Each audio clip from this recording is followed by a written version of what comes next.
The Racing Pod on Off the Ball with William Hill. Who you got? 18 plus. See gamblingcare.ie.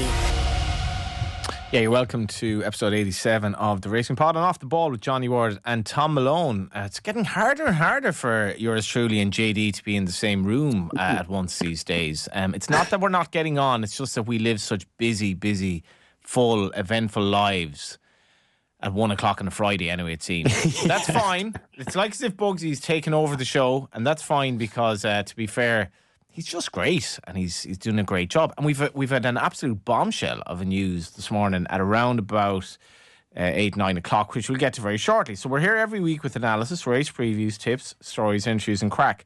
The first half of the podcast each week is free to air and the second exclusively for members. Be sure to sign in by going to offtheball.com/join. This week for members we will focus on Saturday's action at Galway and Goodwood.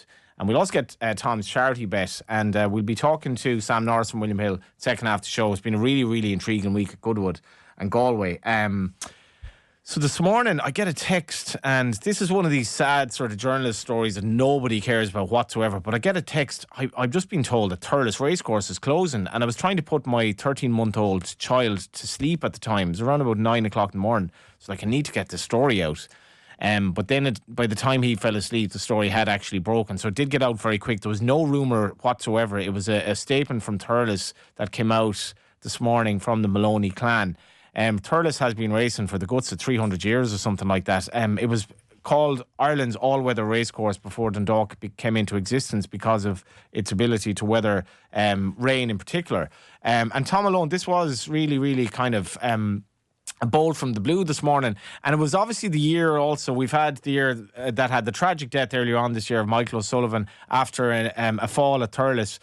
And a lot of people are speculating that, maybe the family found that hard to deal with. We don't know. We only have the statement from Thurles so far. But we've, interestingly, just before we came on air, Bugsy, we had HRI issued a statement in which Suzanne E., the CEO, concluded by saying, I will be seeking a meeting with the Maloney family in the near future to discuss their position. So anyone who assumes Thurles will never race again, I would hope and I would suggest that may not be the case. What was your take on it? Just absolute shock, Johnny. I mean, absolute shock. As you mentioned, the race at Thurles for about 300 years. It's an absolute staple of winter racing. It's a family shop. It's the Maloney family shop, and it's magical because of that.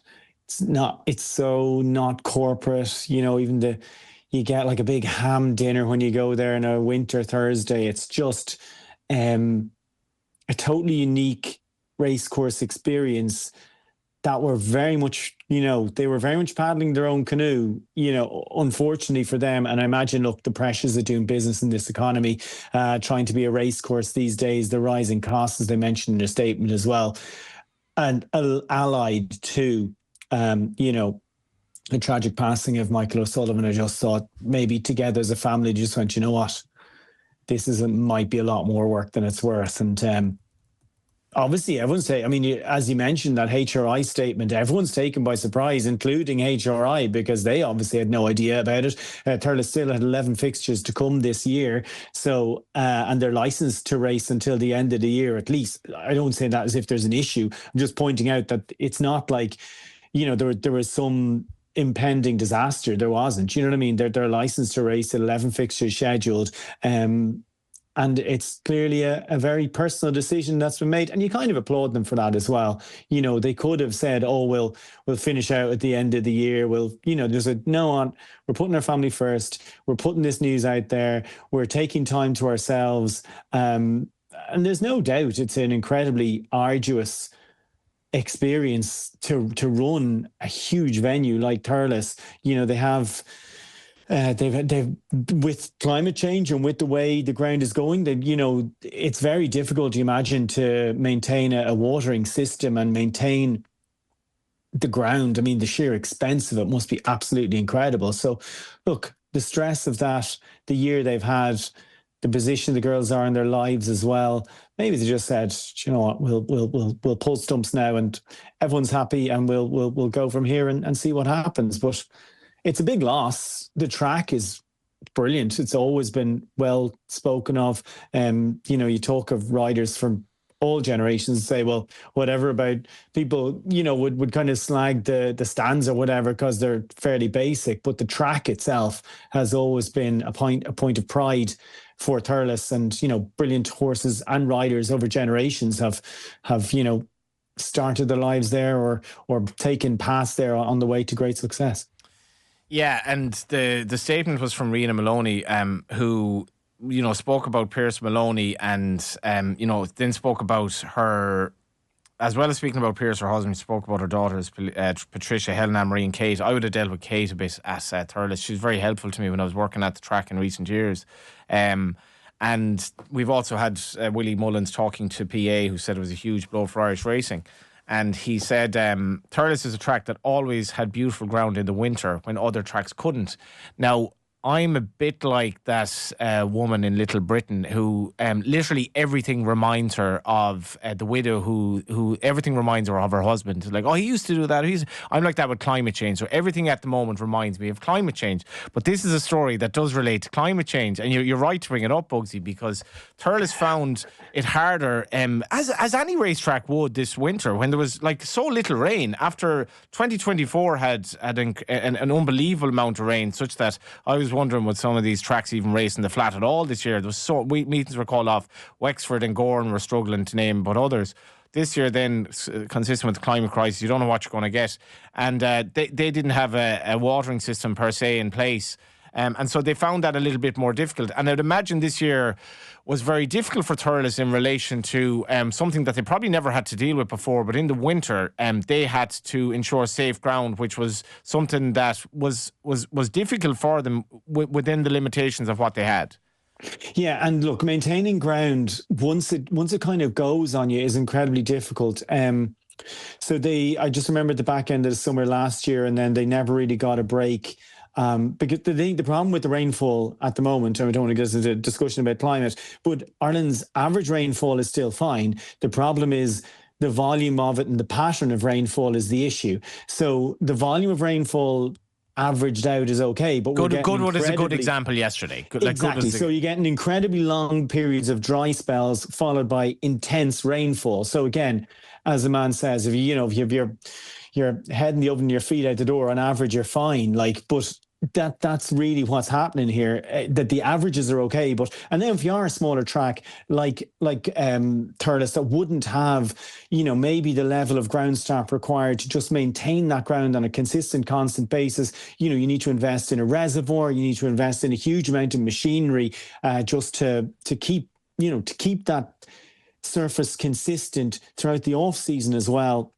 So that when it comes to, the racing and things like that, it's just a huge amount of work, and that should never be underestimated. And it's certainly not something I'd wish on anyone. I mean, an example of this is Longchamp, whereby Longchamp took their eye off the ground when they were going through the refurbishment. And so when they refurbished, they actually completely ignored the track. And then sure enough, once they started to race again, it was like, well, you guys haven't been maintaining the track. It's like, well, why do we need to maintain the track? We haven't been racing. It's like, no, you need to maintain the turf constantly. And, I've been lucky enough to speak to a few people who deal in that turf management. And it is an absolute science in itself. As any farmer or anyone who works the land will tell you, your soil is just so important to maintain. And that's no different when you're a racetrack. Yeah, I feel at the moment there's an element of speculation in relation to why this happened. I was told in recent months or years that the likelihood was that Irish racetracks would close in the near future because of the rights deal, which is basically a per racetrack agreement in terms of turnover online and so on. That there are alarming trends in terms of betting turnover. I don't understand that to have anything to do with this. I would speculate that it is, as the statement implies, it's a family-run racetrack. The complexities of running a racetrack you would not believe, and I'd imagine there's a huge truth to exactly what's said in the statement. And obviously, it's been a really trying year for the racetrack. And I suppose right now it's sort of maybe wrong to speculate as to it. But just from my perspective, I've a great fondness for Thurles. It was very, very antiquated in terms of facilities, but ultimately a racetrack is about the ground, really. And Thurles was terrific ground practically right until the end of the Maloney era. It was such a brilliant land in that part of the country, and the ground was the consistent factor, very, very rarely called off. And it was a victim this year of climate change, 100%. And in some respects, I do feel that money spent on redeveloping racetracks could be spent in other ways as well. It's not all about these jazzy facilities for spectators when you only have a few meetings a year, and the key is the ground. And it did have, as Bugsy said, it did have this real antiquated kind of charm to it, and the same characters there, apart from those who got too old and passed away. That's what Thurles is. It was like the same characters on a Thursday, and a real National Hunt feel to it, and good horses running there as well. So we'll see what happened with Thurles. Well, one place that is showing no sign of stopping, Bugsy, is Galway. And I tell you what, we had remarkable drama in the Galway hurdle yesterday. I don't know, with these races, I'm almost defeated before I started. I gave a horse who predictably ran badly in the race. The first and second, you could absolutely make a case for them, but I found the race very, very tough. But it wasn't until I'm watching on Racing TV and Ruby Walsh is analysing the drone footage of the first and second and the subsequent reversal of placings because of interference that I realised how pronounced it was. I thought it was compelling TV, brilliant stuff from Ruby. What did you make of Indawi getting the race from the first pass to post, but ultimately the runner-up? Yeah, I mean, you just kind of evoke the old football pundit, go, I've seen him given, but it was probably the right decision. But if you watch racing on the regular, they don't get given. So often they just don't get given. So I mean, is going to appeal this. Yeah, and you can absolutely see why. And if you have a volume of evidence, you'll be like, well, this wasn't given, this wasn't given, this wasn't given. The whataboutery. Yeah. Now, I want to get you on this. So my initial impression was, right, watching I actually think I saw the head on anyway first, and I said, that's pretty harsh. But, and this is where the overhead, the drone the cam overhead. gave him. And as I was like typing onto WhatsApp, pontificating about what I considered a harsh call, Ruby Walsh comes on the airwaves and makes an open and shut case. And that got me thinking, as Ruby Walsh often will, what the stewards did here in reversing a head result did the first horse deserve to win the race? It's debatable. I don't think we'll ever know the right answer. What the stewards in Galway did on Galway Hurdle Day on the last day of July in 2025 was made a call that they were basically punishing the jockey on the winner for not taking corrective action. And then when there was a doubt, they rewarded the jockey, J.W. Kennedy, for doing the right thing. And in that, I feel they have set a precedent that's a very, very good precedent. It's a very good precedent. It shouldn't be a precedent, really, at this day and age. You know what I mean? That should be the way things go. You can see the jockey on Helvig Dream, and he just keeps going in his left hand, and he just won't just change his hands ever so slightly, pull his stick through. If he does that, he never stops driving. It's very easy for us to say we're not in the thick of a driving finish for a Galway hurdle. But this is live sport. I don't want to go to a race meeting where there's a 5-1 on shot and it feels like everyone in the racecourse knows what the result is before the race even starts. I want an element of jeopardy. And what happened here was Jack Kennedy took on Donna Myler, and if the race were run tomorrow, maybe you'd have a different result. This is the whole point of live sport. Yeah, and a driving finish is just what you want to see. A race like that, that's the handicapper's job, to create this situation where a load of horses are tightly in a finish, and that the difference comes down to an absolute nostril. Yeah, it was probably the right decision, but as I said, you've seen him given, you've seen him not given, and we just ultimately you want kind of consistency going forward. Great finish to the race though, and in fairness to JD, he did tip up Indawi last week as well, so I'm sure he gave it an extra roar when Brian paused for dramatic effect over the tannoy in Galway to say the result was reversed, which RT captured live, which was very well done too. Oh yeah, and fair play to JD. In a previous life, one of the biggest wins I've ever had on a horse race was betting on an inquiry, and would you believe I got a lift home straight to my local bar from one of the stewards who was involved in the stewards inquiry. Purely coincidence. It was one of these you had to be there moments, and ultimately I squandered all the money. Filey Bay was the winner of the Connacht Hotel QR handicap the 6:40 in Galway on Monday. I loved this, Bugsy. This was all Galway. It was a big punting owner, or certainly was. It was a show punt, 7s from 14s, lands the gamble for Emmett Mullins.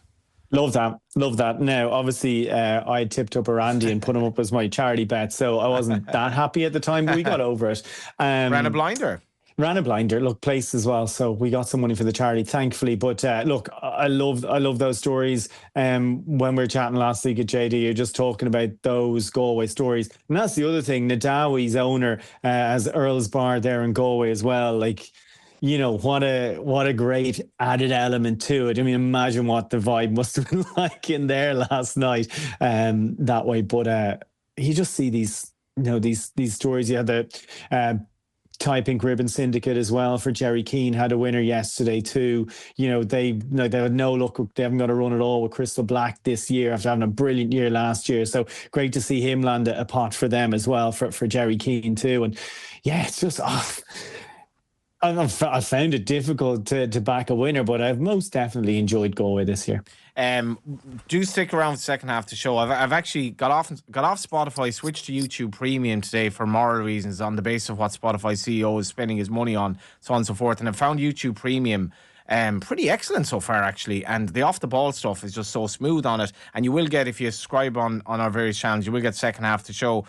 We will just talk briefly as well about Goodwood, and very best of luck as well to Tom's son Milo, who has his Galway debut today in the 7:10, so that's another thing to look forward to. Goodwood has been speaking of climate change, I mean, I was watching the horses go down to the start yesterday on the TV. I was like, this looks like that scene at the end of a series, man, the Coen Brothers movie, or The Machinist, that mad movie that Christian Bale is in, or any movie you can think of that has basically a massive storm slash like biblical rain on the way. And it did arrive just as they were passing the post yesterday. But it's been, for the first race, it's been a cracking week of action in Goodwood otherwise, though. Yeah, I've enjoyed it. The bizarre race that was the Sussex with Kierat winning that. If somebody's listening in, describe to him or her what happened. So Kierat and the Ballydoyle Pacemaker jumped off in front. They went maybe sort of 15 lengths clear. Field of Gold, Henri Matisse and Rosalian, who were the top three in the market, then sort of sat in a line well off them. And let them go. Look, it's obvious Field of Gold never ran his race. He pulled out lame the following day, but they waited too long to go after the pacemakers. The second Ballydoyle Pacemaker just fell away and left Kierat there, at which point Ryan Moore and Sean Levy kind of discovered, oh, geez, we better go after this horse, but it's Goodwood and front runners can get away off the front.